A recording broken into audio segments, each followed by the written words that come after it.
حي على الفلاح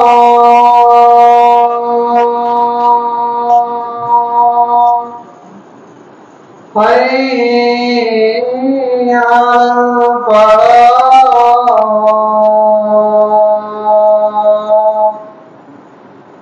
الله أكبر الله أكبر لا إله إلا الله.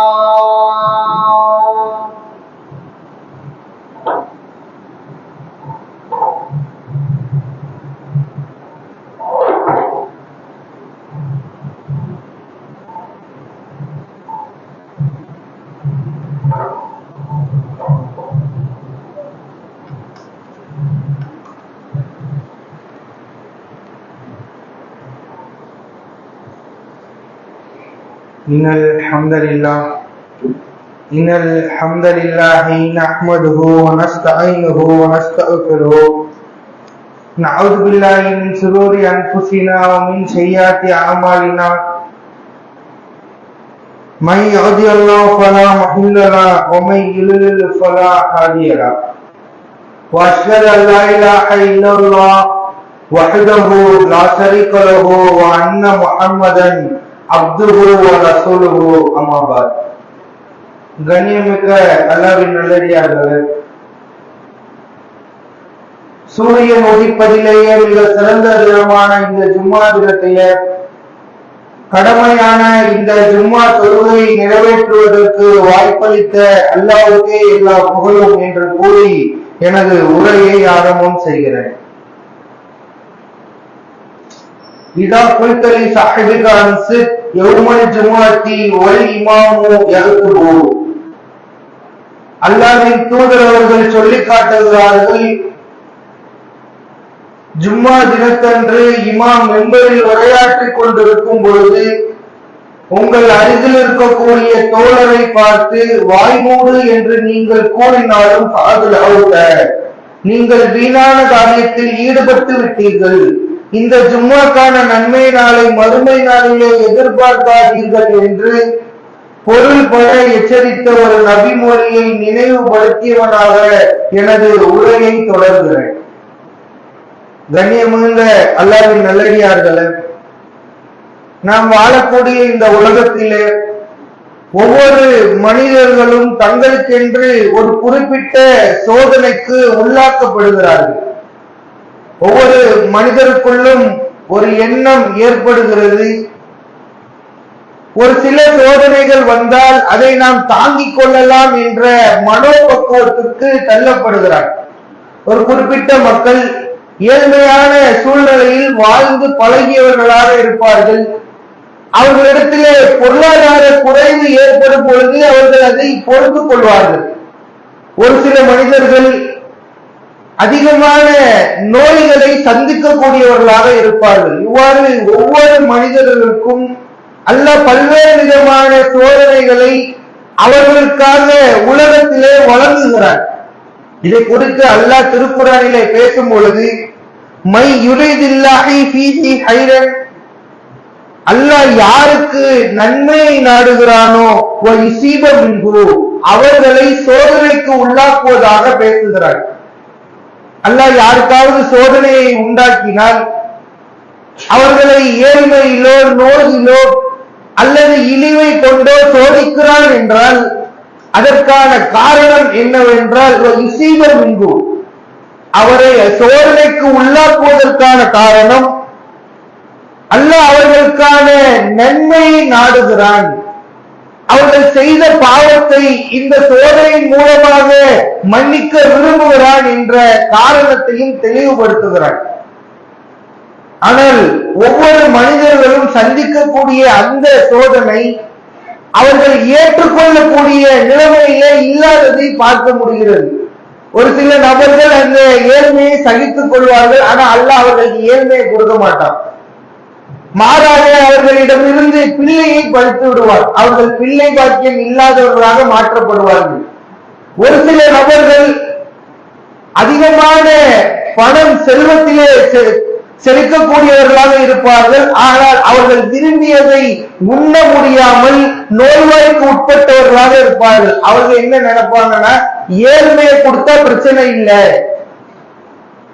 நம்மளுடைய தொழில் நஷ்டமானால் அதை நாம் பொறுத்துக் கொள்ளலாம் ஒரு எண்ணத்திலே அவர்கள் வந்தால் அல்லாஹ் அதை அவ்வாறே மாற்றி நோயை கொடுத்து விடுவார். நாம் எதை சோதனை என்று எதிர்பார்க்கிறோமோ அதற்கு மாற்றமான விஷயத்தை அல்லாஹ் வழங்கக்கூடியவனாக இருக்கிறான். அதற்கான காரணத்தையும் தெளிவுபடுத்துகிறான்.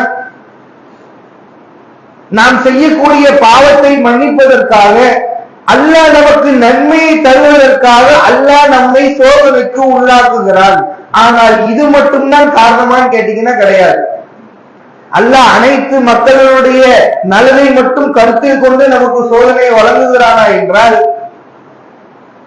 அல்லாஹ் பல்வேறு விதமான உதாரணங்களை நமக்கு காட்டி தருகிறான். அல்லாஹ் நமக்கு ஏன் சோதனையை கொடுக்கிறான் தெரியுமா? அதற்கான அடிப்படையான ஒரு காரணம், நாம் செய்யக்கூடிய தவறுகளில் இருந்து நாம் மீண்டு வருவதற்கான ஒரு வாய்ப்பாக அல்லாஹ் சோதனையை ஆக்குகிறார். நமக்கு ஒரு சோதனை வழங்கப்படும் பொழுது அவற்றை நமக்கான எச்சரிக்கையாக நாம் கருத வேண்டும். இதன் பிறகு நாம் எந்த விஷயத்தில் தவறிழைக்கிறோமோ, மார்க்கத்தில் இருந்து தூர விலகி செல்கிறோமோ, இந்த மார்க்கத்தை நோக்கி வரக்கூடியவர்களாக நாம் நம்மை அமைத்துக் கொள்ள வேண்டும் என்பதற்காக அல்லாஹ் நமக்கு சோதனையை வழங்குகிறான் என்று திருக்குர்ஆனின் வாயிலாக பேசுகிறார். நமக்கு தொழிலிலே ஏற்படக்கூடிய நஷ்டம், வறுமை, உடலிலே ஏற்படக்கூடிய நோய்கள், குடும்பத்திலே ஏற்படக்கூடிய பிரச்சனைகள், அதற்கான அடிப்படை என்ன? அல்லாஹ் தெளிவுபடுத்துகிறான். நீங்கள் இஸ்லாத்தில் உள்ள ஏதோ ஒன்றை தவறவிட்டு விட்டீர்கள். எங்கேயோ நீங்க ஒரு குறை பண்றீங்க. என்ன பிரச்சனை? நான் சரியாக தொழுதுகிட்டு இருக்கிறேன், தொழுகையில எந்த விதமான பிரச்சனையும் நான் பண்ணல, கரெக்டா சுபூக்கு எரிச்சிருவேன். இதுல எல்லாம் பண்ணாமல் மாற்றமாக எதை நீங்க சின்ன சின்ன விஷயத்தை கூட கவனிக்கணும். எந்த விஷயத்தில் நாம் சுப்ஹானல்லாஹ் சொல்லணுமோ சொல்லல, அல்லாஹ்வை திக்ர் செய்ய வேண்டிய இடத்தில் திக்ர் செய்யவில்லை, எந்தெந்த விஷயத்தை அல்லாஹ் நமக்கு காட்டி தந்திருக்கிறானோ அந்த அடிப்படையை தவறுவதன் காரணமாக அல்லாஹ் சோதனை நமக்கு ஏற்படுத்துகிறான் என்பதாக பேசுகிறார். சூரா ரூம் 30வது அத்தியாயம் 41வது வசனத்திலே பேசுகிறான். லக்கதல் ஃபஸாது பில் பர்ரி வல் பக்ரி ஃபீமா ஹஸபத் ஐதின்னாஸ், மனிதர்கள் செய்த, அவர்கள் கைகளின் மூலமாக செய்த தீமையின் காரணமாக கடலிலும் தரையிலும் குழப்பங்கள் மேலோங்கி விட்டது என்று பேசுகிறார். அப்போ உலகத்தில் ஏற்படக்கூடிய பிரச்சனைக்கு யார் காரணம்? மனிதர்களாகிய நாம் செய்யக்கூடிய தவறின் காரணமாக, நமது கைகளின் மூலமாக நாம் செய்யக்கூடிய தீமைகளின் காரணமாக, உலகத்திலே நாம் செய்யக்கூடிய தீமைகள் தான் ஏற்படக்கூடிய குழப்பத்திற்கான காரணம் என்று பேசுகிறார். உலகத்திலே நாம் பார்க்கும் பொழுது பல்வேறு இடத்திலே நிலநடுக்கங்கள் ஏற்படுகிறது, கடலிலான சீற்றத்தை சந்திக்கிறார்கள், காலநிலை சூழ்நிலை மாற்றங்களை சந்தித்து இயற்கை பேரிடர்களின் உள்ளாக்கப்படுகிறார்கள். இதற்கான மூல காரணம் என்ன? அவங்க செய்யக்கூடிய தவறுகள். எப்படிப்பட்ட தவறுகளிலே ஈடுபடுகிறார்கள் என்பதை சிந்தித்து அதிலிருந்து அவர்கள் தங்களை காத்துக்கொள்ள வேண்டும் என்பதற்காக அல்லாஹ் இப்படிப்பட்ட விஷயத்தை ஏற்படுத்துகிறார் என்று பேசுகிறார். அனைத்திற்கும் காரணம் நாம தான். நாம தீமை செய்யாவிட்டால், தீமையிலிருந்து தம்மை விலக்கிவிட்டால் இப்படிப்பட்ட பிரச்சனைகள் ஏற்படாது என்று காட்டுகிறார். எந்த அளவுக்கு இது போகும் தெரியுமா? எந்த அளவுக்கு அல்லாஹ் இதை குறித்து பேசுகிறான் தெரியுமா? வெறும் மனிதர்கள் மட்டுமல்ல, நம்ம மட்டும் கிடையாது, நாம செய்யக்கூடிய தவறுகள் மட்டுமல்ல, நபிமார்களே தவறுகள் செய்தால் கூட அல்லாஹ் கண்டிக்கக்கூடியவனாக இருக்கிறார். எந்த அளவுக்கு என்றால், உஹது போர்க்களத்தை பற்றி நாம் கேள்விப்பட்டிருப்போம். உஹது போர்னா அனைத்து நபர்களுமே அதை பற்றிய வரலாற்று சான்றுகளை எல்லாத்தையும் படித்திருப்போம். பல நாட்களாக கேட்டறிந்த ஒரு போர்க்களம். எப்படிப்பட்ட போர்க்களம் என்றால், அதை எப்படி புரிந்து கொள்ள வேண்டும் என்றால், ரசூலுல்லாஹ்வுடைய அந்த தியாகத்தை வைத்து அதை நாம் மிக தெளிவாக புரிந்து கொள்ளலாம். எந்த அளவுக்கு போர்க்களம் முட்டை செல்கிறது என்றால், ரசூலுல்லாஹினுடைய தலை உடைக்கப்பட்டு முகத்திலே இரத்த சாயம் பூசப்படுகிற அளவிற்கு உள்ளாக்கப்படுகிறார்கள். பல் உடைக்கப்படுகிறது, மூன்றெல்லாம் இரத்தத்தினால் தத்தளிக்கிறது. அப்படிப்பட்ட சூழ்நிலையில் ஏற்படக்கூடிய அந்த தருணம் ரசூலுல்லாஹ் மரணித்து விட்டார்கள் என்ற செய்தி பரவுகிற அளவிற்கு அந்த போர்க்களம் மிக அதிகமான சூழ்நிலைகளை சந்திக்கிறது. அனைத்து புறங்களிலிருந்தும் காபீர்கள் சுற்றி வளைத்து விட்டார்கள். அந்த சூழ்நிலையிலே ரசூலுல்லாஹ் ஒரு வார்த்தையை சொல்கிறார்கள். எந்த அளவிற்கு என்றால், அல்லாஹ் காட்டித்தரக்கூடிய அடிப்படையிலே கை வைக்கக்கூடிய ஒரு வார்த்தையை சொல்கிறார்கள். இந்த அளவிற்கு சோதனைக்கு உள்ளாக்கப்பட்டிருக்கிற சூழ்நிலையில் அல்லாஹ்வின் தூதர்கள் சொன்னார்கள், இந்த கூட்டம் எப்படி ஜெயிக்கும் கேட்டார். இந்த கூட்டம் வெற்றி பெற வேண்டுமா அல்லது தோல்வி பெற வேண்டுமாங்கிறது யாருடைய அதிகாரம்? இந்த அதிகாரத்தை முடிவு செய்யக்கூடிய நபர் யார்? அல்லாஹ் தான் அந்த போர்க்களம் வெற்றி பெற வேண்டுமா அல்லது தோல்வி பெற வேண்டுமா என்று முடிவு செய்ய வேண்டும். ஆனால் ரசூலுல்லாஹ் என்ன சொல்லிடுறாங்க, இந்த கூட்டம் எப்படி ஜெயிக்கும்னா அந்த கூட்டம் தோற்கணும் சொல்றான், தோல்வியை தள்ளிவிடும் என்று சொல்கிறார்கள். உடனடியாக அல்லாஹ் வசனத்தை இறக்குகிறான். லைஸலக மினல் அம்ரி ஷைஉன், நபியே அதிகாரத்தில் உங்களுக்கு எந்த விதமான பங்கும் கிடையாது. இது என்னுடைய அதிகாரம். யார் ஜெயிக்க வேண்டும், எந்த கூட்டம் வெற்றி பெற வேண்டும், இஸ்லாமியர்கள் வெற்றி பெற வேண்டுமா அல்லது காபீர்கள் வெற்றி பெற வேண்டுமா, இந்த போர்க்களம் யாருடைய போர்க்களம், வந்து நிற்கக்கூடிய நபர்கள் யார்? அல்லாஹ்வின் தூதர்கள் போர்க்களத்திலே இறந்து விட்டார்கள் என்ற அளவிற்கு சண்டையிட்டது யாருக்காக? முழுவதும் அல்லாஹ்விற்காக. ஆனால் ரசூலுல்லாஹ் செஞ்ச தப்பு என்ன? அப்படிப்பட்ட சூழ்நிலையில் தவறுதலாக அவர்களின் உள்ளத்தில் இல்லாமல் நாவின் வழியாக வந்த ஒற்றை வார்த்தை. இதுதான் மனிதர்களுக்கும் நபிமார்களுக்கும் உண்டான வேறுபாடு. மனிதர்கள் தவறு செய்தால் அல்லாஹ் உடனடியாக தண்டனை உடனடியாக கண்டிக்க மாட்டான். பிற்காலத்தில் அல்லாஹ் தண்டனை ஏற்படுத்துவார். அவற்றுக்கான மன்னிப்பு கேட்டு திருந்துவதற்கான ஒரு சூழ்நிலையும் உண்டாக்குவார். ஆனால் நபிமார்களுக்கு அப்படி கிடையாது. நபிமார்கள் தவறு செய்தால் அல்லாஹ் உடனடியாக கண்டிக்கக்கூடியவனாக இருக்கிறார். யூனுஸ் நபி தவறிழைக்கிறார்கள், மீனின் வயிற்றுக்குள் போகிறார்கள். எந்த அளவுக்கு பாருங்க, அல்லாஹ் நபிமார்கள் தப்பு செய்தால் அல்லாஹ் உடனடியாக கண்டிப்பான். ரசூலுல்லாஹ் ஒரே ஒரு வார்த்தையை மாற்றுகிறார்கள், உடனடியாக அல்லாஹ் வசனத்தை இறக்குகிறான். நபியே அதிகாரத்தில் உனக்கு எந்த விதமான பங்கும் இல்லை, அதை முடிவு செய்ய வேண்டியது நான் தான். நீ நபியாகவே இருந்தாலும் அல்லாஹ் எதை காட்டி தந்திருக்கிறானோ அதை மட்டும்தான் செய்ய வேண்டும். எப்படிப்பட்ட சூழ்நிலைன்னு பாருங்க. மிக சாதாரண சூழ்நிலை கிடையாது. போர்க்களத்திலே ரசூலுல்லாஹ் மரணித்து விட்டார்கள் என்ற செய்தி, ரசூலுல்லாஹ்வின் முகத்திலே இரத்த சாயம், அனைத்தையும் பாடுபட்ட சூழ்நிலை அல்லாஹ் அவர்களை கண்டிக்கிறான் என்றால் எந்த அளவிற்கு இதை குறித்து நாம் சிந்திக்க வேண்டும். மேலும் அல்லாஹ் கூடுதலாக பேசுகிறான். நபிமார்கள் மட்டுமல்ல, சஹாபாக்களையும் அல்லாஹ் கண்டிக்கிறான். சூரா தௌபா 9வது அத்தியாயம் 25வது வசனம், லக்கது நஸரகுமுல்லாஹு பிம்வாதீன கஸீரா. அல்லாஹ் பேசுகிறான், எத்தனையோ போர்க்களத்தில் அல்லாஹ் உங்களுக்கு உதவி இருக்கிறான். பத்ரு போர்க்களம், உஹது போர்க்களம், கந்தக்குடைய போர்க்களம், எத்தனையோ போர்க்களத்தில் அல்லாஹ் உங்களுக்கு உதவி இருக்கிறான். வதூன ஹுனைன் வயௌம ஹுனைன், ஹுனைன் என்ற போர்க்களம் வந்தது.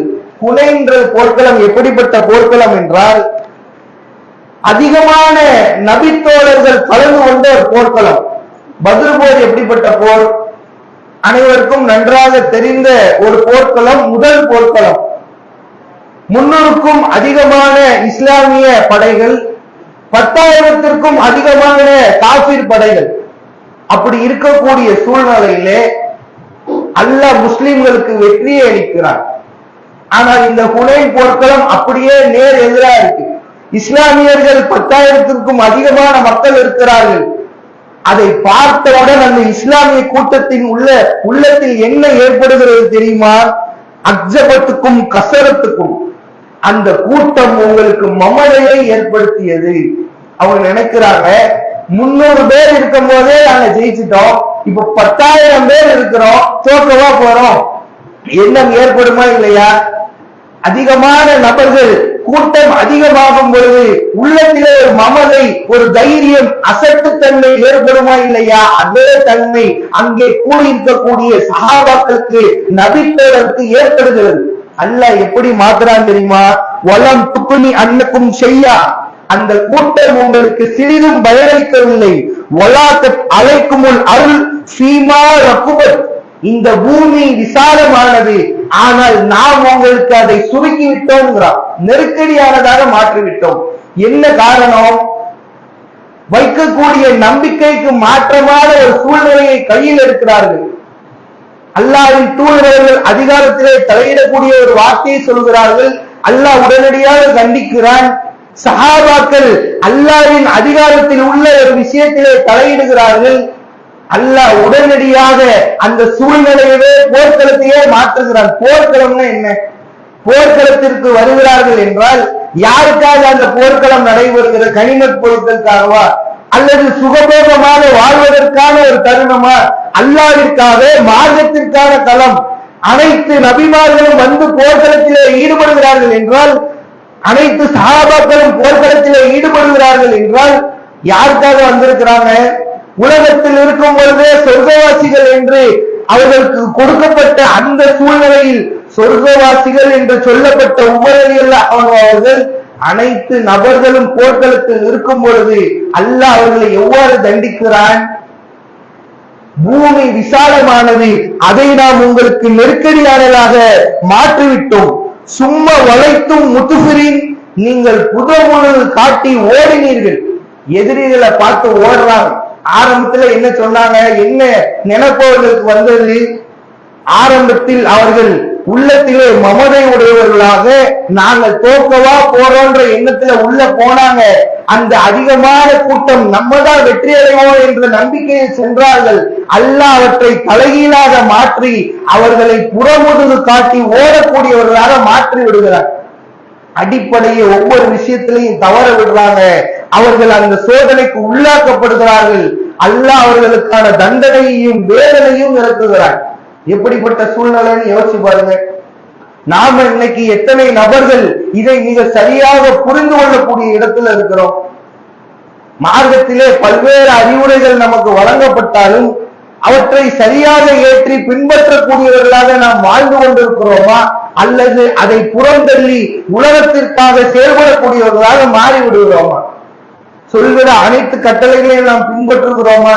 ஒரு சோதனை ஏற்படுகிறது என்றால், ஒரு நோய் நமக்கு வருகிறது என்றால், எந்த விதமான தவறும் இல்லாமல் நல்லவர்களுக்கு தான் சோதனையை வரும் நினைப்போமா இல்லையா?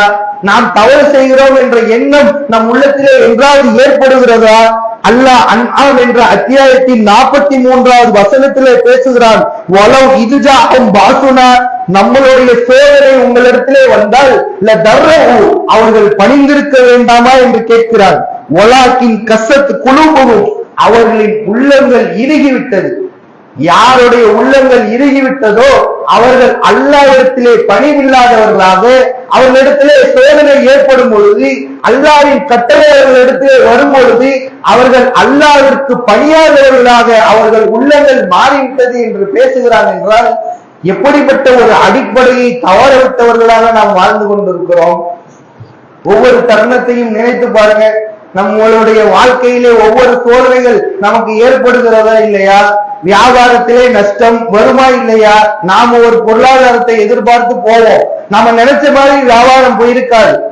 பிள்ளைகளை உடம்பு சரியில்லைன்னு ஹாஸ்பிட்டலுக்கு கூட்டு போகணும்ன்ற நிலைமை இருக்கும். பொருளாதாரத்தை சம்பாதித்து வந்தால்தான் அதை கொண்டு நாம் மருத்துவம் பார்க்கக்கூடிய சூழ்நிலை ஏற்படும். அந்த ஒரு நெருக்கடி நமக்கு ஏற்படும் பொழுது நம்மளுடைய எண்ணம் எவ்வாறு இருக்கிறது? அல்லாஹ் காட்டித் தரக்கூடிய அடிப்படை என்னவாக இருக்கிறது என்பதை நாம் சிந்தித்து பார்க்க வேண்டும். பல்வேறு விதமான நெருக்கடிகள் நமக்கு ஏற்பட்டால், சோதனைகளின் மூலமாக நாம் அறிவுறுத்தப்பட்டால், நாம் அதை எவ்வாறு கையாளுகிறோம்? நாம் எந்த விதமான தவறுமே செய்யாதவர்களை போன்று நாம் தான் நல்லவர்களை போன்று நடந்து கொண்டிருக்கிறோம். ஆனால் அவ்வாறு அல்ல, மாறாக அல்லாஹ் காட்டி தருகிறார்கள். தர்றவு, அவர்கள் பணிந்திருக்க வேண்டாமா? என்னிடத்துல இருந்தவன் கையேந்த வேண்டாமான்னு கேட்கிறான். உங்களிடத்திலே ஒரு சோதனை வரும்பொழுது, துன்பம் வரும்பொழுது எந்த இடத்திலே நாம் தவறு இழைத்திருக்கிறோம் என்பதை நாம் சிந்தித்து பார்க்க வேண்டும். அந்த தவறுகளை குறித்து வருந்தி அல்லாஹ்விடத்திலே கையேந்தக்கூடியவர்களாக நாம் மாற வேண்டும். பொருளாதாரம் கம்மியா இருந்துச்சா என்கிட்ட இருந்து கேளு, அல்லாஹ் காட்டி தரக்கூடிய விஷயம்.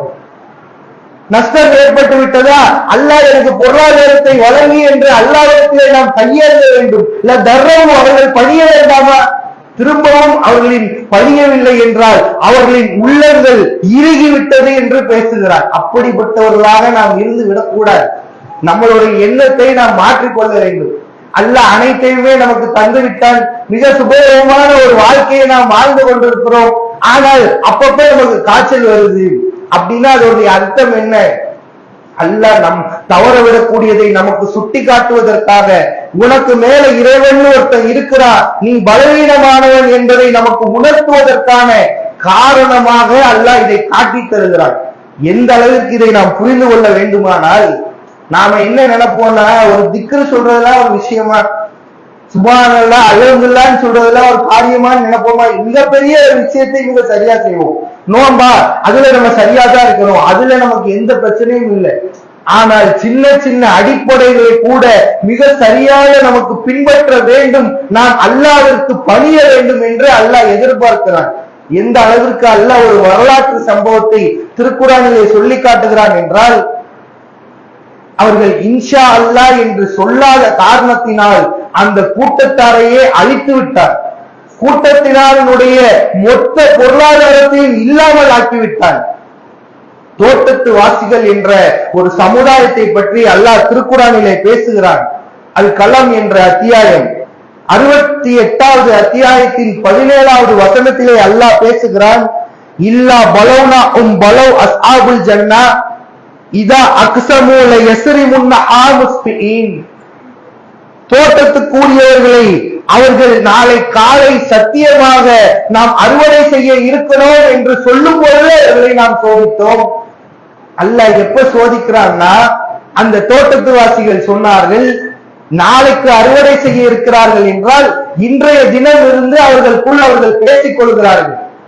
நாளை காலை வந்தால் கண்டிப்பாக நாம் இதை அறுவடை செய்ய இருக்கிறோம் என்று பேசும் பொழுது அல்லாஹ் அவர்களுக்கு சோதனையை உள்ளாக்குகிறான். வலா யஸ்தஸ்னூன், அவர்கள் இன்ஷா அல்லாஹ் சொல்லவில்லை. திருக்குர்ஆனிலே சொல்லப்படுகிற வரலாற்று சம்பவம். வலா யஸ்தஸ்னூன், அவர்கள் இன்ஷா அல்லாஹ் சொல்லாத காரணத்தினால் அதனுடைய அடிப்படை அதிகாரம் யார் கையில இருக்கு? நாம நினைச்சா நாளைக்கு அறுவடை செய்ய முடியுமா? நாம் நினைத்தால் பொருளாதாரத்தை ஈட்டிவிட முடியுமா? அந்த பொருளாதாரத்தை தரக்கூடியவன் யார்? இவ்வளவு நாள் அந்த தோட்டத்திலே பாடுபட்டு உழைப்பை செலுத்தி அதற்கான அனைத்து முயற்சிகளையும் நாம் செய்தாலும் அதற்கான பலனை நமக்கு தருகிற அந்த ஒரு அடிப்படை, அல்லாஹ் நாடினால் நாளை அறுவடை செய்ய இருக்கிறோம் என்று சொல்லாமல் மாறாக சத்தியமாக நாம் அறுவடை செய்ய இருக்கிறோம் என்ற காரணத்தினால் அவர்கள் சோதனைக்கு உள்ளாக்கப்பட்டார்கள். எப்படிப்பட்ட சோதனை தெரியுமா? அவ்வாறு பேசிவிட்டு அவர்கள் தங்கள் வீடுகளுக்கு சென்று தூங்கினார்கள். அல்லாஹ் இரவிலே அந்த தோட்டத்தில் மலக்குமார்களை இறக்கி தோட்டத்தில் ஒன்றுமே இல்லாமல் அறுவடை செய்யப்பட்டதை போன்று மாற்றிவிட்டார். அம்முடு எரிஞ்சு சாம்பலாயிருச்சு. தோட்டத்தில் எந்த விதமான பயிரும் இல்லை, அவர்கள் பெற்றுக் கொள்வதற்கான எந்த விதமான பொருளாதாரமும் இல்லை, ஒண்ணும் இல்லாம ஆக்கிட்டான். அறுவடை பண்ணா எப்படி காலி ஆயிருமோ அது போன்று அல்லாஹ் மாற்றிவிட்டான். ஆனால் அந்த தோட்டத்து வாசிகளுக்கு அது தெரியாது. அவர்கள் வீடுகளுக்கு சென்று தூங்கினார்கள். காலையில் எழுந்து அவர்களுக்குள் அவர்கள் பேசிக் கொள்கிறார்கள். லா எதுகுல் அன்னகா அல் யௌம அலைஹும் மிஸ்கீன், இன்றைய தினம் நாம் தோட்டத்திற்குள் எந்த விதமான ஏழைகளை உள்ள விடக்கூடாது. ஏன் உள்ள விடக்கூடாது ஏழைகளை? பொருளாதாரம் இருக்குதுன்னு தெரிஞ்சா தனக்கு ஒரு பங்கு கேட்பானா இல்லையா? எனக்கு எதுவுமே இல்லை, எனக்கு ஏதாவது தாங்கன்னு பணக்காரன் இடத்திலே யாசகம் கேட்க வருகிறவர்களை அதே போன்று அவர்கள் வருவார்கள். அவர்களை நாம் தோட்டத்திற்குள் உள்ள விடக்கூடாதுன்னு அவங்க பேசிக்கிறாங்க. தோட்டம் அழிக்கப்பட்டது அவர்கள் தெரியல, மாறாக அவர்களுக்குள் அவர்கள் பேசிக்கொண்டு தோட்டத்தை நோக்கி வருகிறார்கள். தோட்டத்தை பார்த்துவிட்டு சொன்னார்கள், இது நம்மளுடைய தோட்டமா இல்ல வேற ஒருத்தருடைய தோட்டமான்னு கேட்கிறாங்க. அடையாளம் தெரியாத அளவிற்கு அல்லாஹ் அந்த தோட்டத்தை அழித்து விட்டான். அல்லாஹ் இதை அழித்து விட்டான், நாம் இழப்புக்குள்ளாகி விட்டோம். அலம் அஹுல்லஹும் லௌனா யுஸ்பிஹூன், நான் தஸ்பீஹ் செய்யுங்கள் என்று உங்களிடத்திலே சொல்லவில்லையான்னு அவங்களுக்குள்ளே பேசிக்கிறான். அந்த தோட்டத்தை பார்த்துவிட்டு அந்த தோட்டம் முழுவதும் அழிக்கப்பட்டதை அறிந்து கொண்டு அப்பொழுது அவர்கள் உணர்கிறார்கள், நாம் இழப்புக்குள்ளாகிவிட்டோம், இந்த பொருளாதாரத்தை நாம் பெற முடியவில்லை, அல்லாஹ் இதை அழித்து விட்டான். அதிலே ஒருவர் சொல்கிறார், நீங்கள் தஸ்பீஹ் செய்யுங்கள், அல்லாஹ்வை போற்றி புகழுங்கள் என்று நான் உங்களிடத்திலே சொல்லவில்லையா? சுப்ஹான ரப்பினா இன்னா குன்னா லாலிமீன். பிறகு அவர்கள் சொன்னார்கள், அல்லாஹ் தூயவன், நாங்கள் அநியாயக்காரர்கள் என்று பணியக்கூடியவர்களாக மாறிவிட்டார்கள். அவர்கள் செஞ்ச தப்பு என்ன? இன்ஷா அல்லாஹ் சொல்லல, அல்லாஹ் தோட்டத்தை அழிச்சிட்டா. ஆனால் அந்த இழப்பை அவர்கள் சந்திக்கும் பொழுது அவர்கள் எப்படிப்பட்ட சூழ்நிலையை கையில் எடுக்கிறார்கள் என்றால், உடனடியாக அல்லாஹ்வை திட்டக்கூடியவர்களாகவோ மற்றவர்களை அவர்கள் தூற்றக்கூடியவர்களாகவோ மாறவில்லை. மாறாக அவர்கள் சொன்னார்கள், அல்லாஹ் தூய்மையானவன், புகழக்கூடியவன், நாங்கள் தான் அநியாயக்காரர்கள், நாங்கள் தான் தப்பு செஞ்சிட்டோம் என்று உடனடியாக அல்லாஹ்வுக்கு பணியக்கூடியவர்களாக மாறினார்கள்.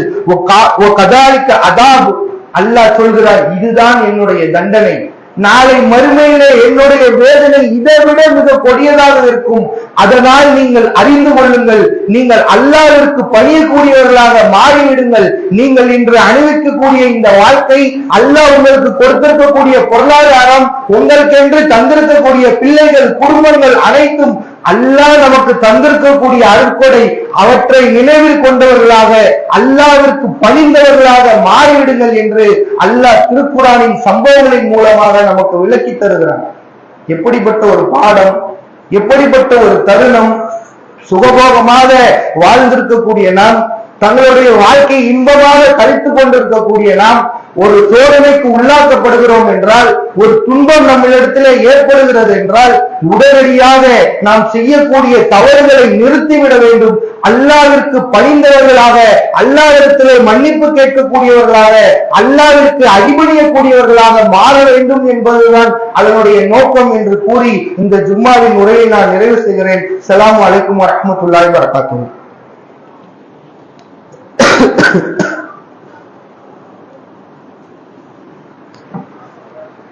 கண்ணியமிகுந்த அல்லாஹ்வின் நல்லடியார்களே, ஒரு சோதனை நம்மிடத்திலே ஏற்படுகிறது என்றால், அல்லாஹ் நம்மை நன்மையின் பக்கம் திரும்புவதற்கான ஒரு வாய்ப்பாக அல்லாஹ் அதை மாற்றுகிறான் என்ற நோக்கத்திலே நாம் செயல்பட வேண்டும். அதற்காக நாம் அனைவருமே முழுவதுமாக தவறு செய்து கொண்டிருக்கிறோம், அல்லது அல்லாஹ் நம்மளுடைய நன்மைக்காக இதை ஏற்படுத்தவில்லைன்னு நம்ம சொல்லல. அல்லாஹ் நமக்கு யாருக்கு நன்மையை நாடுகிறானோ அவர்களுக்கும் சோதனையை வழங்கக்கூடியவனாக இருக்கிறான். அதனால் நாம் அல்லாஹ்வின்பால் திரும்ப வேண்டும் என்பதுதான் இதனுடைய நோக்கமாக நாம் கருதி அதற்கான ஏற்பாடுகளை செய்யக்கூடியவர்களாக மாற வேண்டும். இன்றைய தினம் உலகத்திலே பல்வேறு விதமான சோதனைக்கு நாம் உள்ளாக்கப்படுகிறோம். நம்மை ஆளக்கூடிய அரசிடம் இருந்து பல்வேறு விதமான சோதனைகள் ஒவ்வொரு தருணத்திலும் வருகிறது. சிஏஏ, என்ஆர்சி, இப்பொழுது வக்ஃபு திருத்த சட்டம். அனைத்து மக்களும் தங்களுடைய குடும்பத்திற்காக, பொருளாதாரத்திற்காக, வாழ்வாதாரத்திற்காக ஓடிக்கொண்டிருக்கக்கூடிய சூழ்நிலையில் கூட அவற்றை எல்லாம் விட்டுவிட்டு வீதியில் இறங்கி போராடக்கூடிய ஒரு சூழ்நிலையை இந்த அரசு நமக்கு எதிராக ஒவ்வொரு தருணத்திலும் நிகழ்த்தி கொண்டிருக்கிறது. ஒவ்வொரு தருணத்திலும் மக்கள் வேலை வாய்ப்பை விட்டுவிட்டு வேலைக்கு போகாம ஒவ்வொரு போராட்டம்னா வந்து நிற்கிறான். காரணம் என்ன? ஏன் இப்படிப்பட்ட விஷயத்தை அவர்கள் கையில் எடுக்கிறார்கள்? நம்மளுடைய சொந்த சொத்தாக இருக்கக்கூடிய வீடோ அல்லது நிலத்தையோ ஒருவர் அபகரித்துக் கொண்டால் நம்மளுடைய நிலைமை என்ன? நமக்கு சொந்தமோ ஒரு வீடு இருக்கு, அந்த வீட்டை இன்னொரு நபர் என்னுடைய வீடு என்று புடுங்கி கொண்டால் நம்மளுடைய நிலைமை என்ன? நடுத்தருக்கு வந்துருவோம். அதுதான் விஷயம். எங்கு போவதுமே தெரியாது, எங்கே அடைக்கலம் நாம் புக வேண்டும் என்று தெரியாது. வெளிநாட்டிலே வேலை செய்து மொத்த ஆயுளையும் கருதி ஒரே வீட்டை கட்டியிருப்பார். அதே ஒருவன் தன்னுடைய வீடு, தன்னுடைய இடம்னு புடுங்கிட்டா நிர்கதியான நிலைமைக்கு அவர் மாற்றப்படுவார். அப்படிப்பட்ட ஒரு விஷயத்தை இன்று இந்த அரசு கையில் எடுத்திருக்கிறது. இஸ்லாமியர்களுக்கு சொந்தமான அனைத்து வக்ஃபு சொத்துகளையும் புடுங்கிவிட்டால், அவர்களுக்கு என்று சொந்தமான இடம் இல்லாமல் அவர்கள் இந்த இந்தியாவிலே கைவிடப்பட்டால் நாளைக்கு என்ன சொல்லிடலாம்? அகதிகள் முகாம்ல அடைச்சிடலாம், அகதிகள் முகாமுக்கு இவர்களை தள்ளப்பட்டலாம், இவர்கள் இந்த நாட்டு குடிகள் இல்லை என்று வெளியேற்றி விடலாம் என்ற ஒரு எண்ணத்திலே அவர்கள் இப்படிப்பட்ட சட்டத்தை கொண்டு வருவதற்கு முனைகிறார்கள். இந்த சோதனையை நாம் எவ்வாறு கையாள வேண்டும் தெரியுமா? அனைத்து மக்களும் இதற்கு எதிரான போராட்டத்தை சந்திப்பதற்கு தயாராக வேண்டும். யாரோ ஒரு குறிப்பிட்ட மக்கள் மட்டும் அந்த ஆர்ப்பாட்டத்துக்கு போனா போதும், நமக்கும் இதுக்கும் எந்த விதமான சம்பந்தமும் இல்லை, நமக்கு அதிகமான வேலைகள் இருக்கிறது, இவற்றுக்கு போனாலே என்னுடைய குடும்பத்தை நாம் பார்க்க முடியும் என்ற எண்ணத்திலே பொதும்போக்கான தன்மையிலே நாம் ஈடுபட்டு விடக்கூடாது. வீட்டில இருக்க 5 பேர் இருக்கோம்னா 5 பேரும் போராட்டத்தில் கலந்து கொள்ள வேண்டும். அவ்வாறு அனைத்து மக்களும் இதில் கலந்து கொண்டால்தான் அவர்களுக்கு நாம் சந்திக்கக்கூடிய இழப்பினுடைய அருமை புரியும். அதனால் இன்றைய ஏப்ரல் 25 இன்னைக்கு இன்றைய தினத்தில் இருந்து அடுத்த மாதம் 25 வரைக்கும் ஒரு மாத கால தீவிர பிரச்சாரத்தை ஏற்பாடு செய்திருக்கிறார்கள். இதை நாம் மிக சிறப்பாக செய்யக்கூடியவர்களாக மாற வேண்டும். தன்னுடைய வேலைக்கு நாம் எவ்வளவு முக்கியத்துவம் கொடுக்கிறோமோ, குடும்பத்திற்கு எவ்வளவு முக்கியத்துவம் வழங்குகிறோமோ, அதே போன்று இந்த பிரச்சாரத்தை தீவிரமாக மக்களிடத்திலே எடுத்து சொல்லக்கூடிய இடத்திலே நாம் இருக்க வேண்டும்.